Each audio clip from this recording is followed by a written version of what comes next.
Okay, now just wait a minute, okay? Yes, well, wait a minute. I have my eye on you, and your Princess Jasmine hair is very exciting.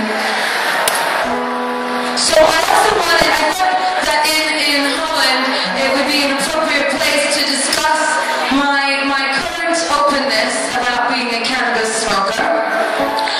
Because I have decided that I want you to know the truth, which is that it has totally changed my life, and that I've really cut down on drinking, and it's like been a totally spiritual experience for me with my music, and I really wish, yes, free kids, free cannabis, yes!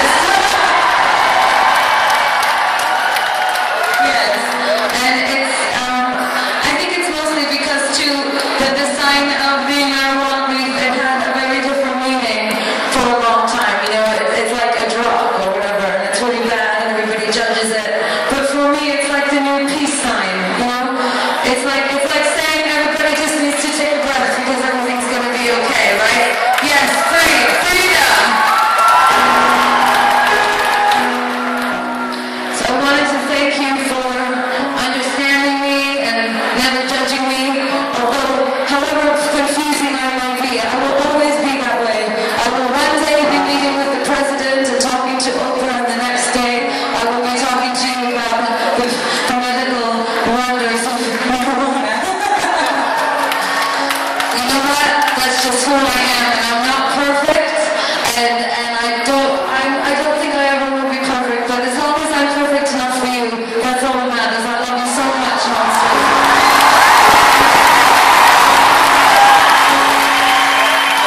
So, in honor of freedom, and in honor of my fans you have a, what is this, freedom choreography tonight. Can everybody in the audience, can you all see what they're holding up? Make sure you turn them around so everyone can see. No, we don't.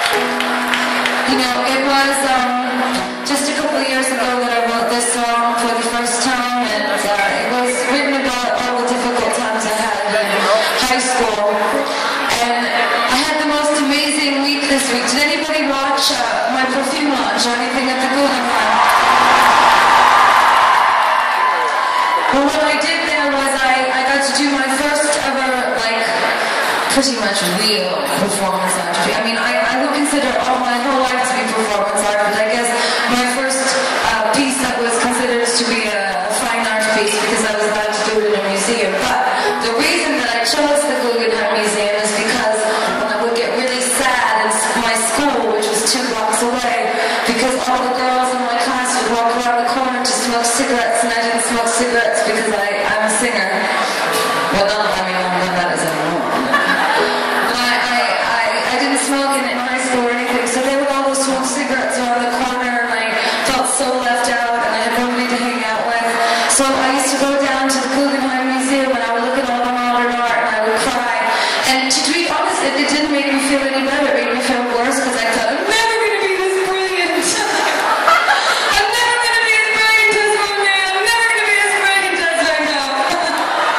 So that's what I used to think. I would go to the museum, and the museum would only make me feel worse. It made me feel like, man, I'm really shit at music, really shit at art, and I've got to work harder. But what I'm telling you is the other day, I slept in the Guggenheim, and I did a performance piece about fame. And I did it in that very museum where I used to go to cry and to try to work out my emotions about feeling so excluded. So tonight, this is for all of you. I don't know where that place is that you go when you feel left out, but let's share that space tonight, and remember that it's as easy to change the world as it is to change your